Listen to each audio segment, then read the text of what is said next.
नाज़रीन, प्रोग्राम में गुफ्तगू का सिलसिला जारी था। ईद के हवाले से स्पेशल प्रोग्राम आप अपनी स्क्रीन पर देख रहे हैं। हमारे साथ मौजूद मेहमान मौजूद हैं। जिस तरह ब्रेक से पहले हम लोग बातचीत कर रहे थे, हंसी मजाक का सिलसिला जारी था, रैपिड फायर हमने खेला प्रोग्राम में। साथ ही हम लोगों ने अपने मौजूद मेहमानों से गुफ्तगू की कि उनके बचपन की ऐसी कौन सी यादें हैं जिनको आज वो याद करते हैं, लेकिन अब वो यादें वापस नहीं आ सकती, बट स्टिल वो उनको एंजॉय कर सकते हैं अपने बच्चों की सूरत में। अब हमें ज्वाइन कर चुकी हैं इस सेगमेंट में सैयदा उस्मा कामरान साहिबा, जो कि पीपल्स पार्टी से मुंसलिक हैं। बहुत शुक्रिया आप तशरीफ लाए, आपने अपना टाइम दिया। ईद के मौके पर यूजुअली ये टाइम जो है वो घर वालों का होता है, बट स्टिल आपने हमारे लिए टाइम निकाला, बहुत शुक्रिया। आपसे जानना चाहेंगे ईद की मसरूफियात क्या होती हैं आपकी? ईद की मसरूफियात फर्स्ट ऑफ ऑल जो फैमिली होती है, फिर फैमिली के बाद जो आपके हल्के के लोग होते हैं, अहबाब होते हैं जी, उनसे जो है कोऑर्डिनेशन होता है, उनको ईद मुबारक कहना लाजमी होता है, वरना कुछ लोग नाराज भी हो जाते हैं। ऐसे ही है कि सेकंड डे अगर आपने ईद मुबारक कहा तो सबसे पहले शिकायत होती है कि आपने बासी ईद मुबारक कहा है। अच्छा, तो ईद मुबारक कहना होता है, तो बड़ा अच्छा गुजरता है टाइम बच्चों के साथ और सबके साथ, अल्हम्दुलिल्लाह। अच्छा, खवातीन को जो है वो खाना पकाने का भी टास्क मिलता है ईद के दिनों में। आप सबके घरों में यकीनन खवातीन खाना बनाती होंगी, आप क्या अच्छा बनाती हैं, क्या शौक है बनाने का? मैं पुलाव अच्छी बनाती हूँ, पाए अच्छे बना लेती हूँ। हालांकि लोग हैरान होते हैं कि पॉलिटिक्स में होते हुए भी ये चीजें बना लेती हैं, मगर महीने में एक दिन मैं ऐसा निकालती हूँ जिस दिन मैं कुकिंग वो कुकिंग मैं फुल डे की मेरी कुकिंग होती है, उसमें शामी कबाब, पुलाव और पाए जो है बहुत अच्छी बना लेती हूँ। चलिए जी, अली एक मुहावरों का सेगमेंट हम यहाँ पे शामिल कर लेते हैं, बिकॉज बड़ा मजा आ रहा है प्रोग्राम में और हमारे जो मेहमान है वो भरपूर तरीके से हमारे साथ मौजूद हैं, हमारे साथ दे रहे हैं हमारा। सबसे पहले वाले साहब आपके जानिब आना चाहूंगी। मुहावरे पहचानिए, मान ना मान मैं तेरा मेहमान, इसका क्या मकसद आप समझते हैं? मान ना मान आप दे सकते हैं जिस तरह चाहे आप। मान ना मान मैं तेरा मेहमान, आज की हुकूमत। अच्छा जवाब जी। बख्श साहब, मगरमच्छ के आंसू बहाना, इसको भी आज की हुकूमत कहते हैं। ठीक है जी। थाली का बैंगन, बहुत सारे लोग हैं पार्टी में आपकी। नहीं, छोड़ दिया, हमारी पार्टी में तो नहीं है जी, नून लीग में, लेकिन ये कह सकते हैं कि आपको मालूम है, नजर आने के। अच्छा, आप नाम ले रहे हैं? हाँ, वो लोग कहते हैं हमने नहीं, मेरा ख्याल है किसी का नाम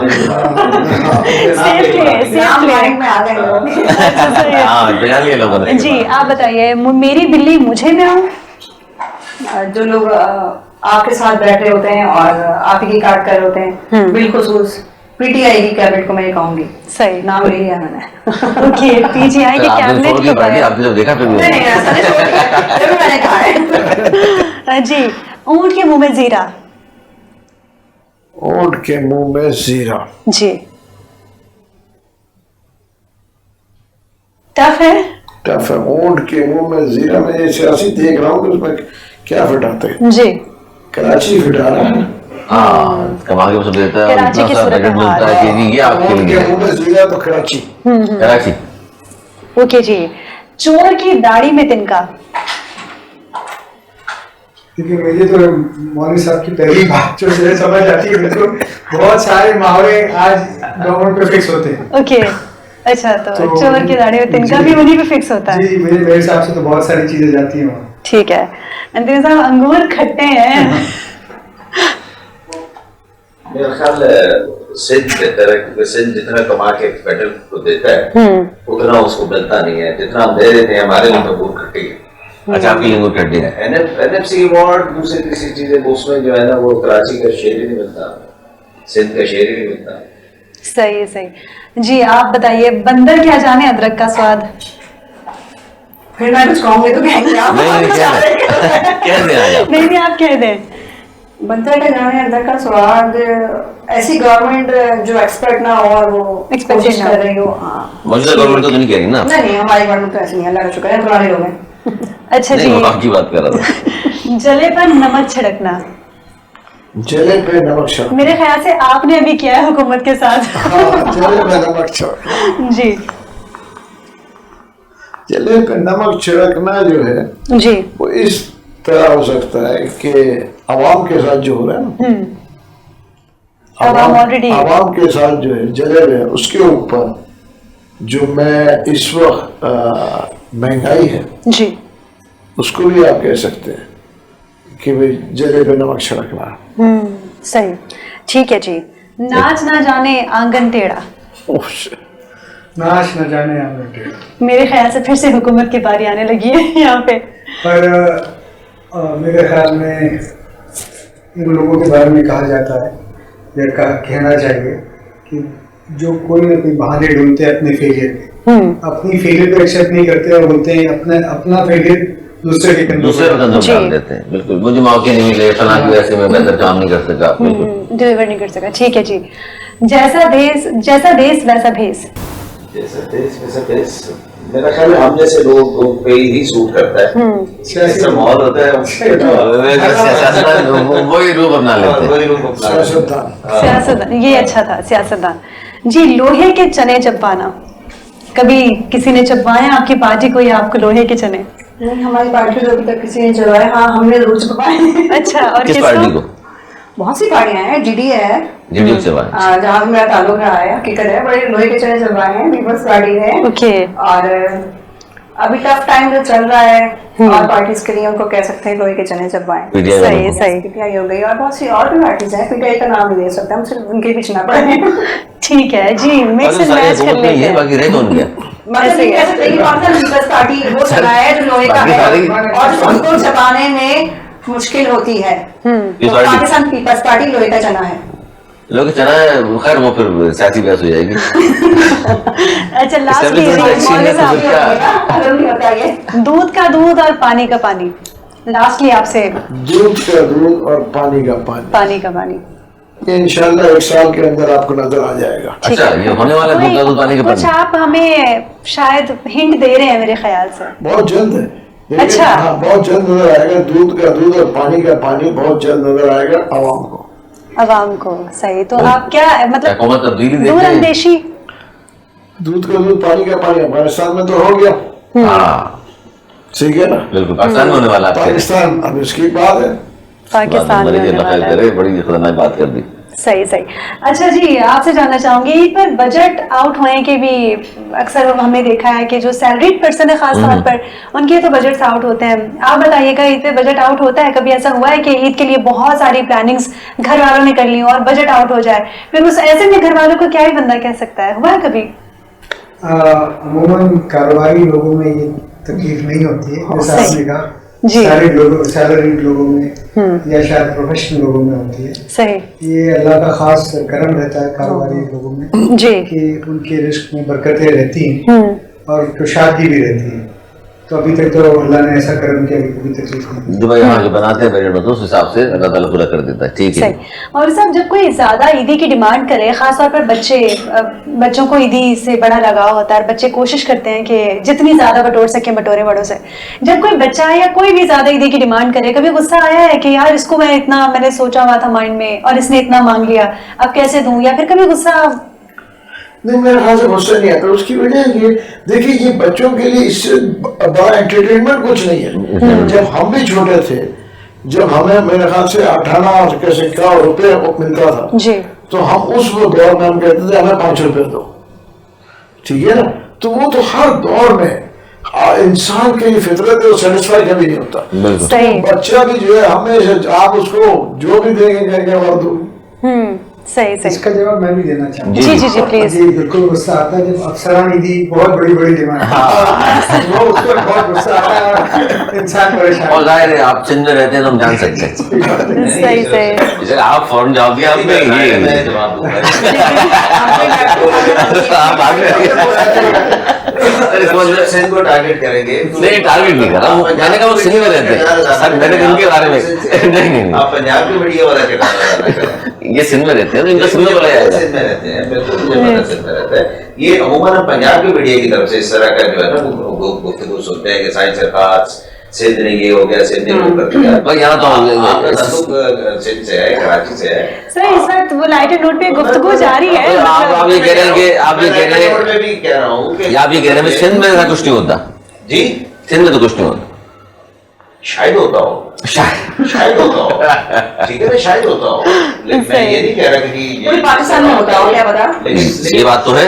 लेकिन जिस घर में हम रहते हैं उसी पे अगर हम खुद सर उसी में देकर आए हो तो बताएगा ना आदमी, हाँ? जब जिन्होंने दिया होगा तो बताएगा। नहीं वो ठीक है दिया होगा, लेकिन पर इसी बात को थोड़ा मैं सेकंड करूँ, ये माहौल ये पाकिस्तान में ये निजाम ऐसा है, जी बिल्कुल, ये निजाम ऐसा है कि चारों सूबों में ही काम तो ऐसा ही है। चारों सूबों के जो बिजनेसमैन है वो ईदी भी देते परेशान। हैं, ईदी भी अगर देते चाहते ना चाहते वो ईदी देते हैं, सही। इसमें कोई दो राय नहीं है। हमारा महकमा एहतियात तो फेडरल गवर्नमेंट का हाँ। जी। वहाँ पर भी ईदी की बड़ी ख्वाहिश रहती है, हमारे लोकल महकमे में भी बहुत ईदी की ख्वाहिश रहती है। ये एक कल्चर है, और लोगों को देना पड़ता है, बच्चों को देख के उनका भी दिल चाहता है कि उनको बच्चा बनने का। हाँ, चलो यार। लेकिन ये इसका नाम तब्दील कर देना, बिजनेस कम्युनिटी ने इसको नेटवर्किंग में करती है, ये नेटवर्किंग है, सही। ये नेटवर्किंग है, और ये बेसिकली आप रिलेशनिंग कर रहे हो। सर हिंदी बोल देना, ये रिलेशनिंग है, मैं रिलेशनिंग है ये, it's not a relationing। Sugar coated कर लेना। relationing है। Relationing, अच्छा चलिए। जी एंथनी साहब, आप बताइए कि आपको भी यकीनन गुस्सा आता होगा जब बजट माइंड में ये सोचा होगा कि ये इंसान आएगा इसको इतनी ईदी देनी है, लेकिन देनी ज्यादा पड़ जाए या डिमांड ज्यादा किया जाए तो गुस्सा आता है ऐसे मौके पे? मेरा ख्याल है गुस्से से उसका कोई हल नहीं होता, देनी पड़ जाती मैनेज है। करना पड़ता है ना, क्या हाँ। मैनेज तो करना पड़ता है, मैनेज उससे उसका हल नहीं होता। और जाहिर है खुशी का मौका होता है सही। और आप खुशियां बांट रहे होते हैं, खुशियों का सबब बन रहे होते हैं, तो गुस्से से वो सारा माहौल खराब हो जाता सही। है। लेकिन इन चीजों को फिर बंदा जो है वो मैनेज करता है। मैनेज कर लेता है। अच्छा, बीइंग अ फीमेल, आप बताइएगा कितना आप जरूरी समझती हैं मैचिंग कपड़े और मैचिंग जूते, चूड़ियां वो सेम कलर की या कंट्रास्ट में, क्योंकि हमारी खवातीन की ईदी होती है, इसके बगैर तो मेरे ख्याल में मेहंदी लगवाना होता है हमने, और प्रॉपर एक प्रिपरेशन स्टार्ट होती है, तो इसके हवाले से क्या कहेंगे आप? अब बीइंग अ पॉलिटिशियन का हो तो मेहंदी वगैरह चूड़ियां वगैरह से हम काफी दूर है, सही। और वैसे फैमिली में होता है सही। ज्यादातर उन्होंने देखा है कि औरतें चूड़ियां मेहंदी वगैरह उनकी कंप्लीट नहीं होती, अच्छी भी लगती है, तो ये होनी भी चाहिए। तो अगर मैं पर्सनली कहूँ तो मैं थोड़ा उस चीज से दूर हूँ, सही क्योंकि इतना टाइम भी नहीं होता हाँ। सारी चीजों को मैनेज करना, सही। मगर शान है औरत की चूड़ी और मेहंदी। बिल्कुल ठीक है। अच्छा मौलवी साहब, कभी ऐसा हुआ है कि घर वालों की फरमाइश, खास तौर पर वाइफ की या बेटियों की फरमाइश पे, कभी उनको आपने खुद मेहंदी लगवाने छोड़ा हो या किसी मार्केट में चूड़ियां दिलाने लेके गए हो? नहीं, मैं तो लेके जाता था, अच्छा। काफी अरसे तक, और मैं अपनी वाइफ को भी अपनी बेटियों को भी। उसकी वजह ये है कि देखिए ये एक जो है खुशी का मौका है, और हम चांदात को मैं खुद अपनी वाइफ को अपनी बेटियों को लेके, मैं कुछ अर्से से नहीं जा रहा हूँ, वरना जब तक था मैं खुद लेके जाता था, सही। और वो बैठ के वो बच्चे चूड़ियां लेते थे, शीशे की चूड़ियां, ठीक है ना, और वो मेहंदी रोड पे बैठ के वो मेहंदी लगाते थे, मतलब पार्लर वाले में रोड पे वो होते हैं, वो मेहंदी लगाते जी, ऐसे ही है, ऐसे ही है। बहुत नॉर्मल। उसकी वजह देखें, अगर आप नॉर्मल लाइफ रह रहे हैं तो ये सब चीजें तो नॉर्मल चीजें हैं, तो ये कोई मतलब मेरे ख्याल से मतलब वाइफ के साथ शॉपिंग जाना, देखिए ना एक एज में आके आदमी चेंज हो जाता है, मतलब जवान आदमी तो मतलब ये नॉर्मल था कि लेकिन आजकल के दौर में जो मर्द हजरात हैं उनके पास काम ना भी हो तो वो इतना ज्यादा काम बताते हैं कि हम इतने ज्यादा मसरूफ हैं। ये बात तो नहीं अली भाई मेरी तरफ आओ, देखिए ठीक है, वो बहुत काम बताते हैं कि हम बहुत मसरूफ हैं और वो टाइम नहीं निकाल पाते फैमिली के लिए कि ना अच्छा है वो बाहर खड़े सिगरेट पी रहे हो, लेकिन वो मसरूफ इतना बताएंगे अपने आप को। मेरे हिसाब से तो अपने अपनी है, मेरे हिसाब से family should be a priority.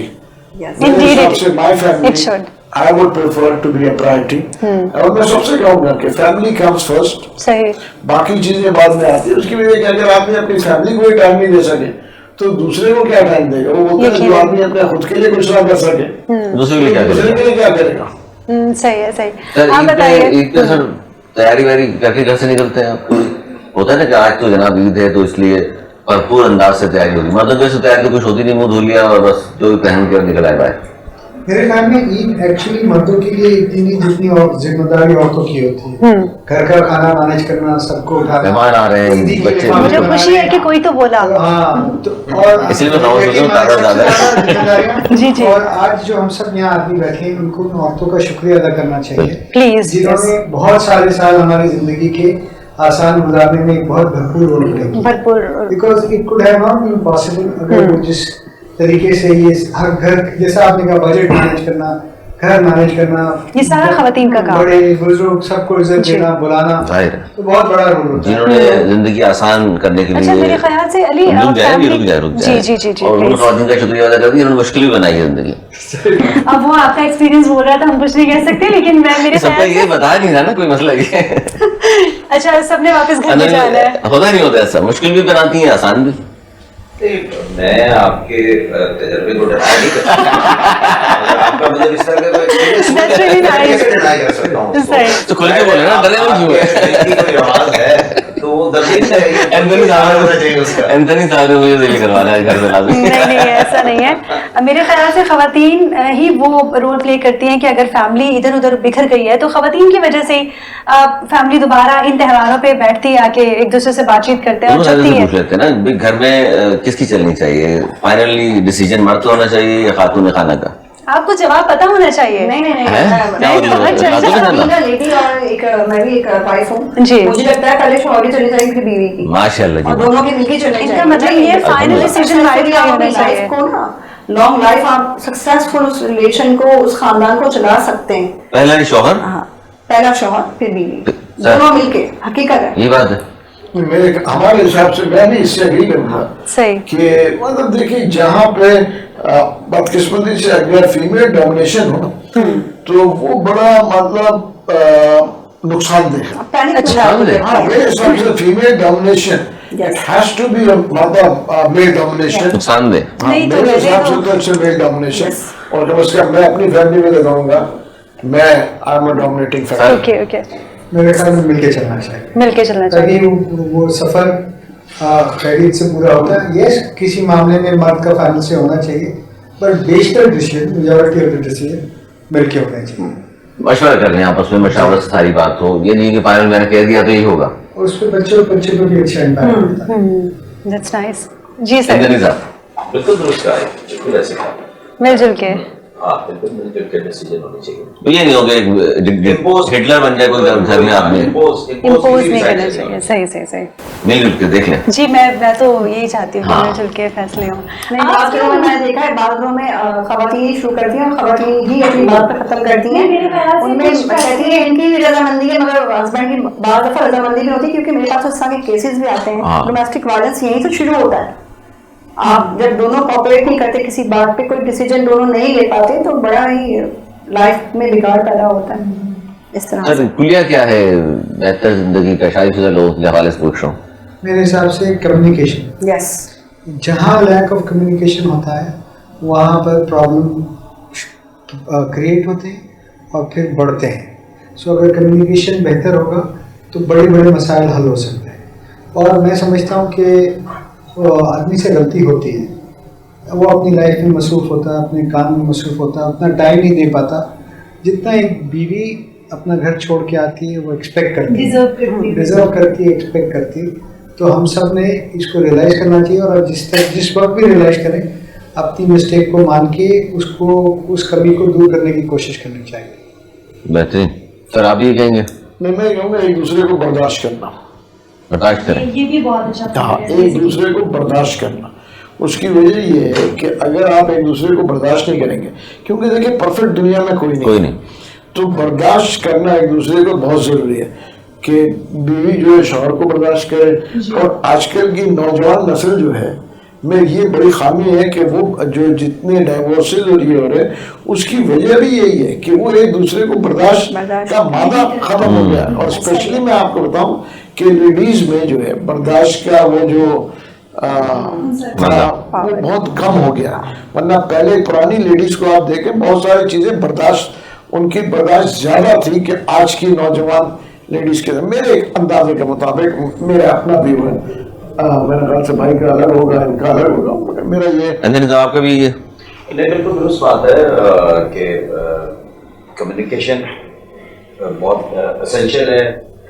बर्दाश्त और एक दूसरे की इज्जत नफ्स का ख्याल रखना, क्योंकि जो आजकल हम देखते हैं नौजवान नस्ल में ना बर्दाश्त है, ना इज्जत नफ्स का ख्याल रखते हैं। और जो चौथी बात मैं समझता हूँ कि वालिदैन की तरबियत जो है वो बहुत बड़ी अहम किरदार। इम्पोर्टेंट होती है। क्योंकि बच्चे सुनने से कम सीखते हैं, देखने से ज्यादा ऊपर जो है असरअंदाज होता है। बिल्कुल सही कह रहे हैं। वो जो घर में देखेंगे वो फिर अगले घर में उसका जो है वो हम देखते हैं कि वो चीजें किस तरीके से रिपीट होती हैं। और फिर मैं समझता हूँ कि जिस तरीके से जेल शादी की जा रही है आज के मीडिया के जरिए से, वो भी जो है वो बड़ी तकलीफ है।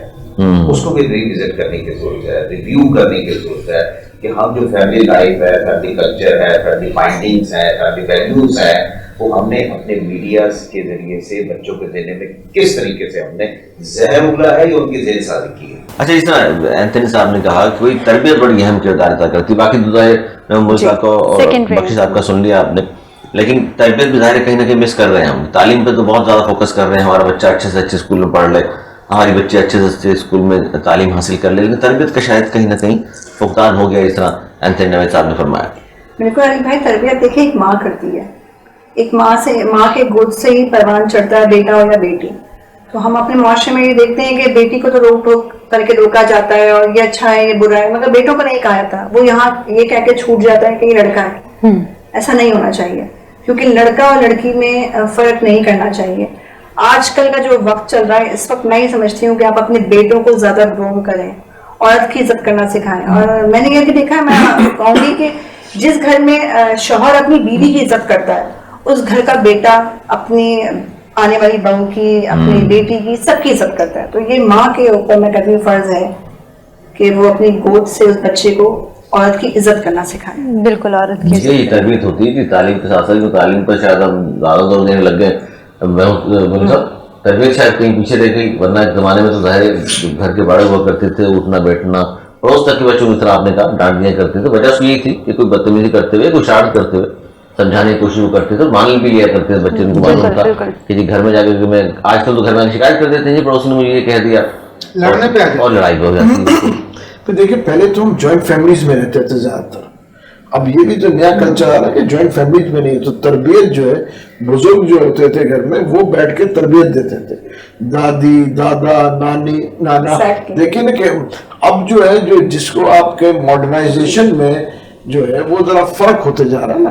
देखिए तरबियत जो है, जो पुराने दौर था, तो जो बुजुर्ग होते थे जैसे रिटायर्ड, मिसाल दे रहा हूँ, अगर दादा रिटायर हो जाते तो वो बच्चों के साथ या दादी या होता ये था कि नानी के घर चले गए तो नानी ने कुछ तरबियत दे दिया, तो वो ज्यादा होता था बनिस्बत के माँ बाप से। हमने जो देखा हमारे दौर में कि भाई दादी से कुछ सीखा, कुछ दादा ने बोला, नानी के घर गए तो उनका कल्चर फर्क था तो वो अपना कल्चर को एम्फसाइज, तो ये हर एक का फर्क होता है। और तरबियत बहुत जरूरी है। मैं ये कहूँगा कि जो है तरबियत जो है इतनी जरूरी है कि जितना आदमी का खुराक है। बिल्कुल। अच्छी तरबियत किस तरह की जा सकती है? मैं आपको पता है बच्चे रूम्स में बंद हैं और कम्युनिकेशन नहीं है पेरेंट्स के साथ भी। हफ्तों हो जाए, मैंने ऐसी फैमिली देखी जो हफ्तों हो जाते हैं बच्चे अपने पेरेंट्स के साथ बैठते ही नहीं है। और सर ने बिल्कुल ठीक कहा। मैं अपना भी कहूँगी कि मेरी परवरिश मेरी दादी ने की है, मुझे कुरान पाक उन्होंने पढ़ाया, तो जो चीज़ें उन्होंने हमें सिखाई तो आज हम अपने बच्चों को सिखाने की कोशिश कर रहे हैं, तो कहीं ना कहीं वो बच्चे मिस करते हैं, नहीं मानते। और सर मैं ये भी कहूँगी कुछ इंसान के अपने अंदर बचपन से भी होता है, ये भी देखा है मैंने कि वो बचपन से भी होता है। और आजकल जो माहौल चल रहा है, गेट टुगेदर होते हैं बच्चे में तो आप भी बिठा लेंगे। बेटों के तौर पे बिलखुसूस माएँ बड़ी फिक्रमंद होती हैं क्योंकि गेट टुगेदर कर रहे हैं, पता नहीं कहाँ किस गैदरिंग में बैठा है, तो ये फिर फादर पे बनता है कि आप बाहर निकल के देखिए कि आपके बच्चे की गैदरिंग क्या है, किस गैदरिंग में वो बच्चा बैठ रहा है। अच्छा, अब मैं आपसे बख्शी साहब जानना चाहूंगी, तरबियत के हवाले से बताइएगा, बेहतर तरबियत किस तरह की जा सकती है? आजकल का जो माशरा है, टेक्नोलॉजी का दौर है, पेरेंट्स कहाँ लैग कर रहे हैं तरबियत में, जहाँ पे उनको फोकस करने की जरूरत है जिससे हमारे माशरे में बिगाड़ कम और अच्छाई ज्यादा पैदा हो सके? देखिए, इस वक्त हालात ये हैं कि चूँकि महंगाई बहुत है, सो अमूमन जो मिडिल क्लास फैमिलीज हैं उसमें both father and mother are working, so they are not able to give enough time to their kids। उनकी भी इकोनॉमिक मजबूरी है जी। ये पहले एक जमाना था कि एक आदमी कमाता था, बीवी भी खा रही है, बच्चे भी खा रहे हैं, माँ बाप भी खा रहे हैं। अभी तो बहुत जगह के माँ बाप कमा रहे हैं, दोनों कभी घर चल रहा है और वो भी नेक टू नेक चल रहा है। तो और देखिए, पर ये जो हम टॉलरेंस की बात कर रहे हैं ना, मैं ये कहता हूँ कि ये जो पाकिस्तान में बिगाड़ पैदा हुआ ना, उसमें सबसे बड़ी जिम्मेदारी हम लोगों की है, हमारी एज ग्रुप की, क्योंकि हमने मुनाफिकत की, हमने मुफाहमत की, हमने गलत को गलत नहीं बोला। पर अगर आज का जो बच्चा है ना, देखिए जहाँ हम 10 बातें उनकी कर रहे हैं, ये भी अच्छी बात है, वो गलत को गलत बोलेगा, चाहे उसका बाप भी गलत कर रहा हो जी, उसके वो बोलेगा नहीं दिस इज रॉन्ग। अब अली, प्रोग्राम का वक्त अपने बिल्कुल, खिताब को बिल्कुल। पहुंचा, लेकिन मैं तमाम मौजूद मेहमानों से चाहूंगी कि ईद की मुनासबत से अपने अपने एक मैसेज दे दें जो आप नाज़रीन को देना चाहते हैं, जो आप चाहते हैं कि लोग सुने और उस पर अमल करें। मैं तो यही कहूँगा कि देखें, हम जब ईद मनाते हैं ना, तो उन लोगों का भी सोचें जो हमसे बहुत कमतर हैं जी, माशी तौर पे, सही, इंसानी तौर पे हो सकता है बहुत बड़े लोग, बड़े हैं, जी। मगर माशी तौर पे कमतर, उनके बारे में भी सोचें। जी, बशीर साहब। हसन बशीर साहब। मैं कहूँगा कि तमाम पाकिस्तानियों के लिए कि उम्मीद का दामन नहीं छोड़ना चाहिए। इंशाल्लाह ताला आने वाला दिन, आने वाला वक्त अच्छा होगा। इंशाल्लाह। पर सिर्फ घर में ड्राइंग रूम में कंट्रोल टेम्परेचर में बैठ के अच्छा नहीं होगा। हमें सही को सही बोलना पड़ेगा, गलत को गलत बोलना पड़ेगा। ये जो आज हमारे पास हथियार है ना, जी, ये आज से 20 साल पहले नहीं था। यकीन माने इस पर अगर कोई चीज़ आती है तो अच्छे से अच्छा आदमी हिलता है और अपने आप को करेक्ट करने की कोशिश करता है। जी, हसन साहब। मैं तो जी ये कहना चाहूँगा कि हमें सबको मिलजुल कर एक दूसरे की अहमियत रफ़ाकियत को ना सिर्फ तस्लीम करना चाहिए, बल्कि कहीं पर अगर कभी कमजोरी है तो उसको भी दरगुजर करके हमें इस मोहब्बतों को बढ़ाना चाहिए आपस में। और जब तक हम रंग, नस्ल, मजहब की उस बंधन को तोड़ के बाहर नहीं आएंगे, हम तरक्की के सवराज जो है उस तरीके से नहीं तय कर देख सकते सकेंगे। हैं, ना हासिल कर ना आ सकती, बहुत अच्छी बात की जी, आपने, सबको बिल्कुल। मिलकर आगे बढ़ना है। बिल्कुल बिल्कुल, इसमें साहिबा जी। सबसे पहले मैं तो तमाम मुस्लिम उम्मा को ईद मुबारक कहूँगी और ये कहना चाहूँगी कि अपने अखलाक को बुलंद करें, क्योंकि मुसलमान की पहचान है अखलाक, बेशक, और अखलाक से बढ़ के है इंसानियत। तो खुशियाँ बांटें, खुश रहें, ख्याल रखें। आगे बिल्कुल जी, इंशाल्लाह बिल्कुल। इस तरक्की उम्मीद के करेगा। साथ आज का ये खूबसूरत प्रोग्राम हमारा ईद स्पेशल आप तक पहुंचा। बहुत से शख्सियात हमने आपसे मुलाकात भी कराई, चीट भी बिल्कुल। रही, कुछ सीरियस बातें भी हमने की और जानने की कोशिश की जनाब किस तरह उनकी ईद गुजरती है और किस तरह गुजरे हैं। सब बेशक। शामिल जो यहाँ हमारे प्लेटफॉर्म से बात है वो ये कि भी अपने उन तमाम लोगों का भी हमें ख्याल रखना है जो इर्द गिर्द हमारे रहते हैं, रिश्तेदार हैं, दोस्त अहबाब हैं या पड़ोसी हैं या वैसे ही जानने वाले लेकिन नहीं जो भी हैं माशी आपके। तौर पर कमजोर हाँ, है इस कमजोर है, वक्त। उनको सबको साथ लेकर चलना है। और पल्लव सर, हम 2-4 दिन जाते जाते आप कोई अच्छी अपनी आवाज में गाना सुना दें, जी। अगर आप लोग चाहें तो सर। जी बिल्कुल। ठीक है। इस पे इख्तिताम करते हैं प्रोग्राम का। अली, बहुत शुक्रिया आपने, मैं आपसे इस बारे में बदला लूंगी। ठीक है, एक खमाज है, मैं उसका हक तो अदा नहीं कर सकूंगी, लेकिन क्योंकि गाने का थोड़ा बहुत शौक रहा है बचपन से, तो मैं वो गाना चाहूंगी। सावन भी तो जाए पिहरवा, सावन भी तो जाए पिहरवा, मन मेरा घबराए, मन मेरा घबराए, ऐसो गए परदेस पिया तुम, ऐसो गए परदेस पिया तुम, चैन हमें नहीं आए, चैन हमें नहीं आए, मोरा सैया मुझसे बोले ना, मोरा सैया मुझसे बोले ना, मैं लाख जतन कर हारी, लाख जतन कर हार रही, मोरा सैया मुझसे बोले ना, मोरा सैया मुझसे बोले ना। बहुत शुक्रिया जी, बहुत शुक्रिया। Thank you, thank you. Eid Mubarak, Allah Hafiz.